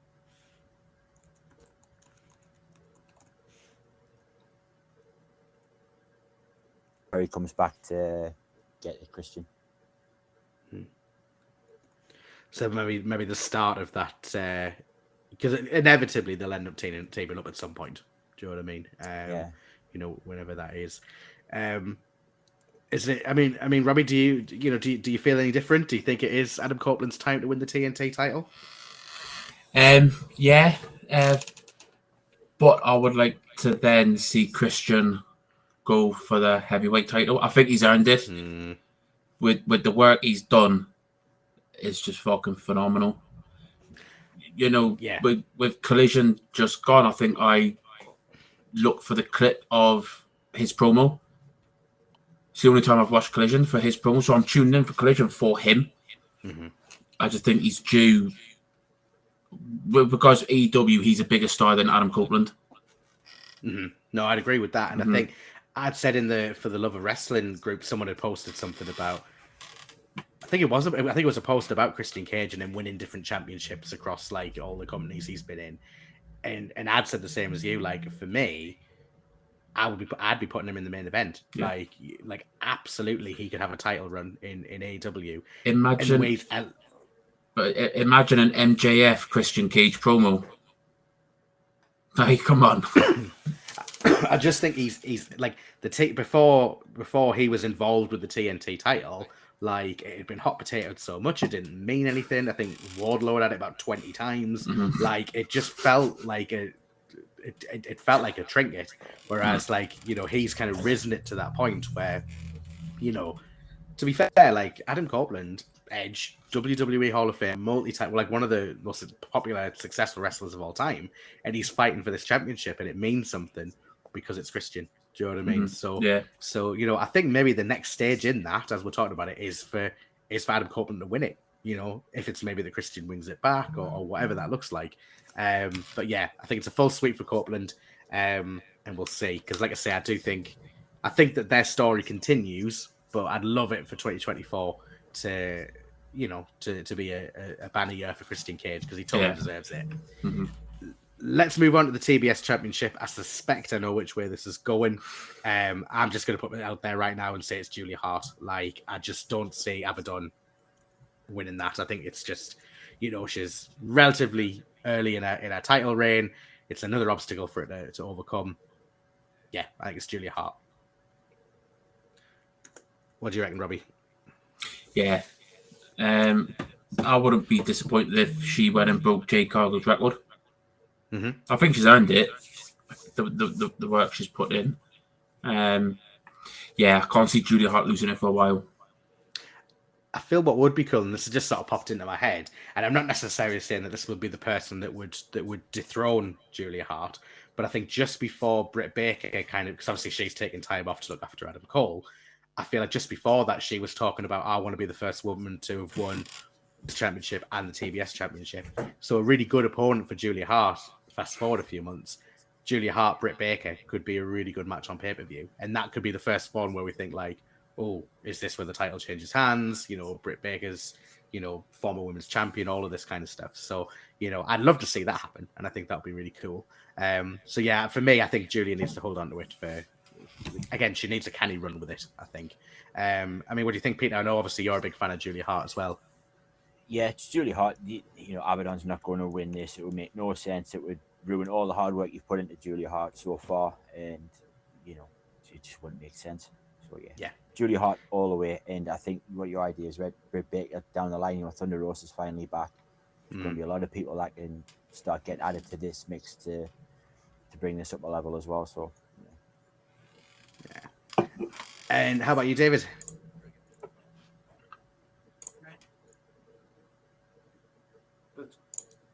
Julia Hart's not losing the title, but she's got sky blue helmet on her at the minute, hasn't she? So could there be a disqualification? Oh yes. Oh yes. Oh, I see what you're doing. So you're saying Abaddon DQ? Yes, just to see if I can get some points. Clever little fucker. I enjoy your tactics very much. I'll say this every month. I think in the next couple of weeks I'll have to reveal what the prize is, because I've been teasing for months now that the prize is worthy of a champion. Like, there will be a prize at the end of this, and I feel like that if you do win it for your kind of tactical prowess, because you're still in it. I know you're last, but you're certainly still in the running. You know, I think it would be a well-deserved win. So, I heard the prize was like $2,000, wasn't it? $2,000. What was it? it's a giant teddy bear.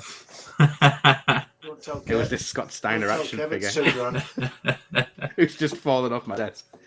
Not being funny. If Kev wins, shall we all pitch in and get him a War Game set? Definitely. Yes, absolutely. For anyone, I feel like I need to mention this because I think he would have mentioned it if he was here. He'd said that he was playing wrestling with his nephew, like wrestling figures that he'd got for Christmas, and he'd been like, "Oh, look at this that I got my main present for Christmas," and it was a War Game set, which just you couldn't make that up. Like, it's absolutely phenomenal.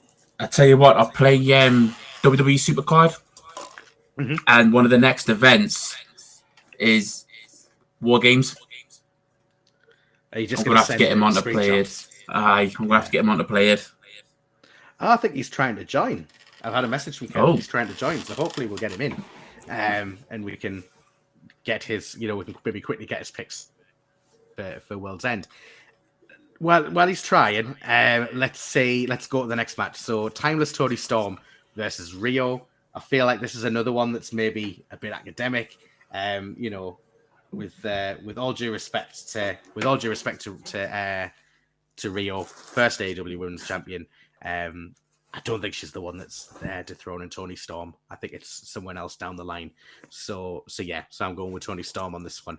I'll see if I can get Kevin, but I'll hand over to you, Robbie. Who do you think it's going to be? Do you think it's going to be Toni Storm?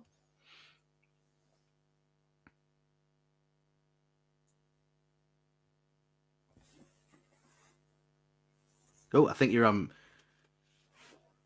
He's got his mic muted. Kev is calling in with the following question. Oh, we're letting Kev in the lobby. I was on mute. It's all right. Kev's coming. There he is. Yay! Way.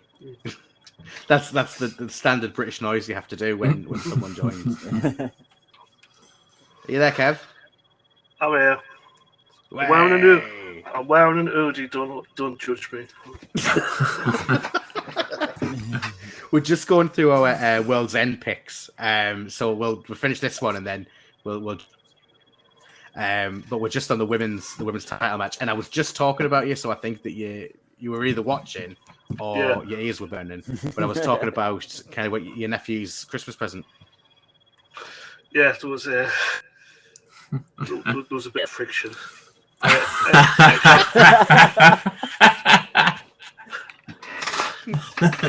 What's Christmas without a bit of friction? It was like, Uncle Kev, why is the 2 rings? And I was like, yes, son, why is the 2 rings? I don't know. Once upon a time, the son of a plumber decided 2 rings would be a good thing. Well, it could plumb better than it could.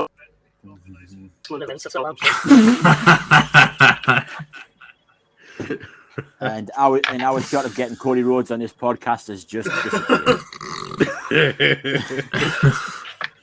That's what I would do, though. I'd get Cody on, and I'd be like, Kev doesn't like war games, and then just put my mic on mute. just do it. Be amazing. I feel like that Cody would really eruditely debate it, and that's what I would enjoy. I think he would really go for it.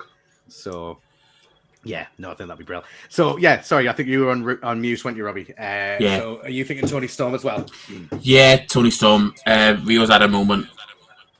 Not Julia Hart. Yeah, she's just another opponent for Tony Storm to get a couple under her belt. She needs to go against. In fact, they should have a 3-way between Tony Storm, Saraya, and Ruby Soho.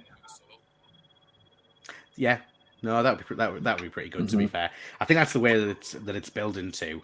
I mean, to be honest, and I massively pop for Saraya's title win and stuff, but I just feel like Hikaru Shida's been a bit shafted this year. I feel like she should have had a really canny title reign.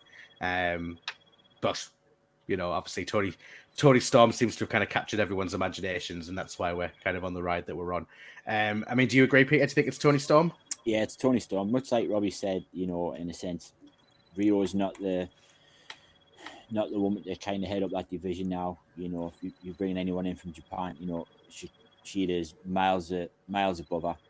As good as Rio is, it's just not her time right now. And there's other people I think ahead of her in the queue to potentially dethrone Tony Storm.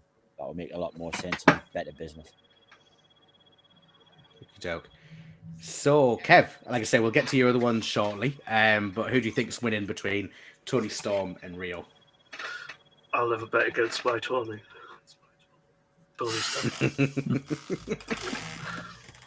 Brilliant. And David, is it a full house for Tony Storm? Yeah, Tony Storm. A lot better than she did when she's just come back. She look better than she was last time she was here. I think she might have put a little bit of weight on. Yeah. So I'd say what we'll do. We'll just do a quick burst with Kev. Get these ones filled in before we go for the big 2 and the 5-pointer. So in terms of the TBS Championship, I think we're all pretty much in agreement that Julia Hart's walking out with the title, albeit David thinks Abaddon will win by DQ. What are your thoughts, Kev? Are you thinking, are you with us? Do you think it's Julia Hart, or do you think Abaddon's the new TBS champion? I think it's going to be Julia Hart. Julia Hart. Okie doke. Christian Cage versus Adam Copeland. No, I think Christian's going to get a sneaky win with them. Really, we'll go against him and say it's Christian. Hook and Wheeler Yuta. I'm going to go blind on that one, so I'm just going to have to guess some. Don't really know. I'll just say the champion retains. Yeah. I was saying before, that one's kind of been sort of bubbling a little bit in under the surface. So, we've got Ricky Starks and Big Bill and the Don Callis family against the Sex God, Sting, and Darby Allin. Just because of the Sex Gods. Yeah. I think I'll just go with them because of the Sex Gods. Cool. I think our argument was that obviously with Sting on the team, we didn't see him losing anytime soon. Miro versus Andrade. I'm a big fan of Andrade. I loved him in NXT. So Cool. And then last for now, Swerve Strickland and Keith Lee. can't see Keith Lee winning. He's not really like favorite. It's not Tony Stark. Fucking hell, Tony Khan. Tony Stark could run a wrestling company. Yeah, it's been an Iron Man match. Imagine that. Yeah. Yeah, I'd say Swerve, definitely. Okay. So, we've got two matches left. One of them, and I'm going to throw a bit of a curveball here because there's lots of points to play for on this one, and I'm going to... There's 3 titles on the line in this match. So there's the Ring of Honor Championship. There's Eddie Kingston's... Is it the IWGP? Yeah. Or is it New Japan he's Yeah. got? New Japan strong. And obviously the new kind of Continental Classic Championship that they've hidden kind of under the cloth. So because the 3 championships, and a championship match is usually 2 points, this is going to be a 6 point. So unprecedented, but that's what's happening. And I think that to tell the Shit's story, I just don't got feel real. that John Mox. I know it has. I don't think that John Moxley needs this at all. Whereas I think it makes Eddie Kingston. So I'm going with Eddie. And again, like I love John Moxley. I think he's awesome, but I think it's Eddie all the way. So I'm totally staking my claim there that I think that he's going to walk out with the titles. And it's a cool story for the first Continental Classic as well, to be fair, that he put those titles on the line and then he comes away. I think that's really cool. What do you reckon, David? Do you think that Moxley champion? 6 points on the table. Oh my god. Yeah, that's the beauty of your board I've back got now, that. David. I've got Eddie Kingston underlined on me bit of paper here. Underlined, see? Yep, I'll go Eddie Kingston because, like you say, John Moxley doesn't need the title. So Oh, Yeah. Swerve. Eddie Kingston. What am I doing? Eddie Kingston. It's the joy of copy and paste. So, Kev, what 6 points? Is it Eddie Kingston or is it John Moxley? I'm going to go Eddie Kingston as well. Okay. What do you reckon, Peter? Yeah, it's got to be Eddie Kingston. That's head and heart saying that one. It's be perfect for him. Yeah. And how about you, Robbie? Do you agree, or are you going to throw a curveball? Nah, Kingston. This is the one good thing I've got about the Continental Classic is they took on one journey with Kingston putting all 3 titles up, going on a bit of a losing streak. I got quite pissed off at that, and then they just brought him straight back in. And I just feel like he shouldn't lose his other 2 titles in a fucking tournament. I think he's going to win. I think there's been some mint stories, like Brody King's story's been mint as well, that he's always been like not the surprise of the tournament because he's awesome, but like, you know, that he's done really well. And, you know, even though he only won 1 match, I feel like that Briscoe as well was, I mean, I love watching him anyway, but kind of his matches and his story was really cool as well. So we're going to move on to the final one, AEW Championship. MJF versus Samoa Joe. I think, to be honest, and to be fair, I'm saying this, I often get proved wrong with the big picture stuff, but I'm pretty confident that MJF has re-signed. You know what I mean? I think Tony Khan would be very, very foolish to let down to this point. But then the story is moving in such a direction. I think Samoa Joe would be an awesome AEW champion. Be more than happy to see him win it, but I do think it's going to be Swerve. So for me, I think that MJF is going to retain. Of course, there'll be all kinds of shenanigans and stuff going on with it, but I'm going to put my neck out and say MJF. What do you think, Robbie? Do you think we have a new AEW champion? Nah, we'll stick with MJF.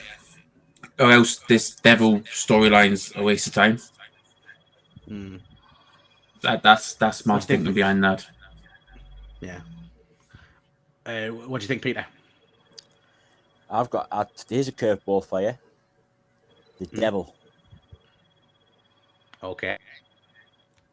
I'm going to put that. I'm allowing it. I've got So it. you think that, I'm like, willing to sacrifice point and getting it completely ballsed up. There was just something, and I'm like, there's another wrinkle to come. And I think it's going to be the Devil. Okay. How about you, Kev? Who do you think's leaving World's End with the AEW title? I just think it's time we got the title.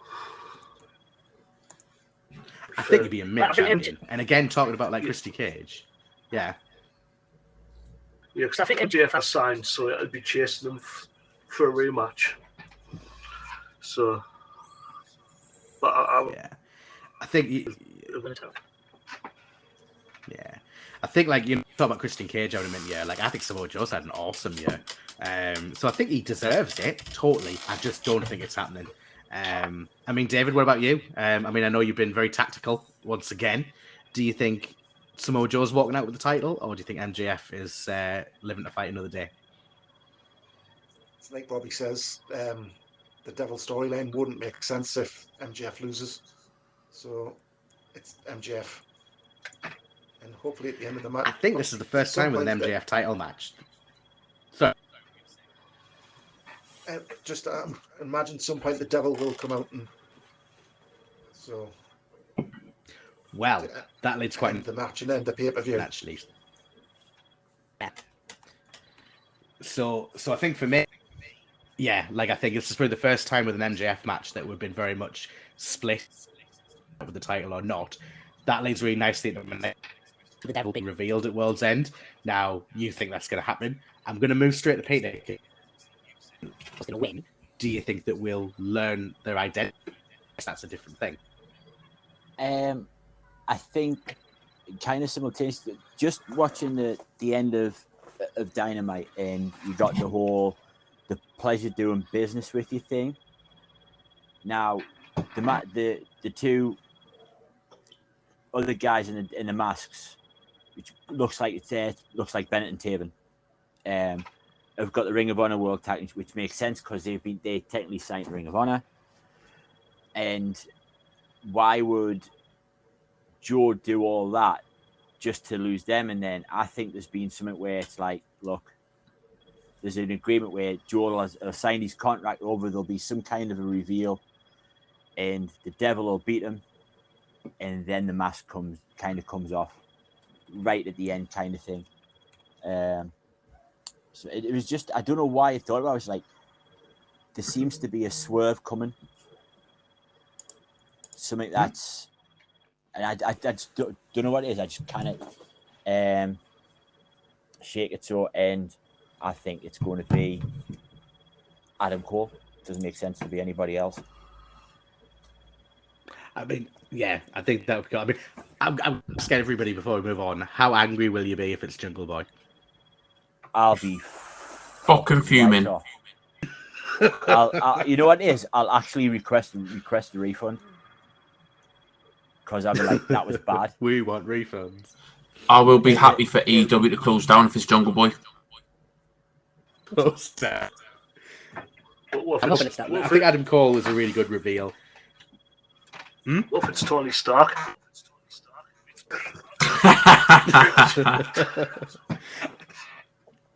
I'd read someone who said that they thought it was going to be Tony Khan, which I think would be absolutely hilarious. I'm still holding out a little bit for Swerve, but I think that's just wishful thinking on my part. But I just think that would be cool. So Robbie, do you think that we'll, regardless of who it is, do you think we'll learn the Devil's identity at World's End? Yeah. It's picked up quite a bit in the last few weeks. So yeah, it's about time it gets revealed now, or it's going to run the risk of getting boring. Yeah, and I'm gonna. I think it's going to be at World's End too. Is that a full house, Kev? Do you think we'll learn the Devil's Identity? We will. I think we have to. They've got to compete now, so I reckon they've got to do it. Cool. Well, like I say, World's End is Saturday night here in the UK into Sunday morning. So obviously next week we'll talk about those, and a whole new year of wrestling, which is going to be really, really exciting. I mean, final words from people. Is there anything that people want to say? Anything about this year in wrestling, about the podcast, anything like that before we wind up? Just doing this podcast, been a pleasure. Something I never thought I would do. Massively out of my comfort zone. It's one of the things now I look forward to each week.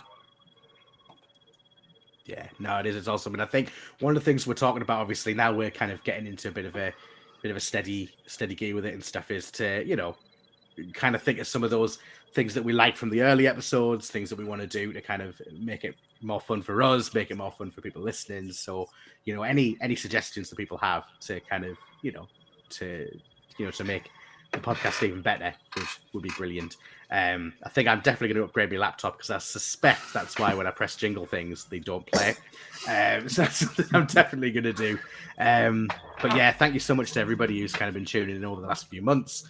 And yeah, I think it was 100 followers we've got on 100, platform now. 102 now. 102. See, there we go. So yeah, absolutely. What were you going to say, Kev? I think we'll have to do the Royal Rumble watch along, do that live event. We could even do elimination chair earlier, like the time will be quite good. So we'll be able to. We'll have to get back to stupid o'clock in the morning to watch it as well. Yeah. I'd love to do Royal Rumble watch along. I think that'll be really cool. And what we can maybe do, I know we do our Wrestle Profit stuff. We could maybe save that until the hour before the Rumble. We've got all the matches announced, so we could do that and then watch the show. So yeah, I think that'll be really cool, and we'll really get that promoted and get people watching that. I think that'll because it's Saturday night, isn't it? So I don't have to worry about work the next morning. So that'll be canny.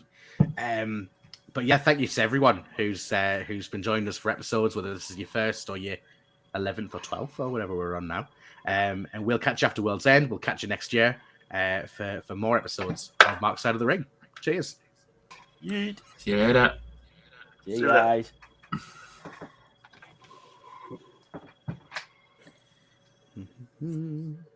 There we go. I think we're off. Oh, it's nice to see you, Kev. Oh, it was. It was. Has he gone? I think I'm about to go as well. I'll be back in a minute, though. I think Kev was just like, fuck it, done. I think I'm still here. Took it up in bed. Oh, that's good. I thought I was going to disappear, but I'm not. I'm still here. But no, I'm looking forward to World's End, though. I think it'll be a good one. Because you're coming over, aren't you, New Year's Day, David? Are you and the missus coming over? Yes, me, the missus, and Harry. Lovely.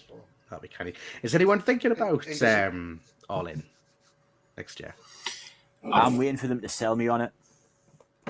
Fair. Because last year it was like, do it. They had the benefit of, I hate you, but the novelty factor of the first one. I wanted to be part of the first one, back to Wembley. And I missed Wembley as a kid when I was like 10 years old. So it was like this one. I'll probably go, but I want to see them put some effort in rather than just going, hey, it's Wembley. Like, give me a reason, like, I cannot miss this type of thing. So, but I'll probably go.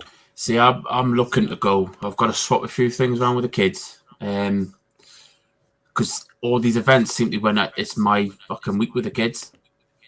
And training 6 people down. Fucking 2 of them are autistic, so it's quite hard.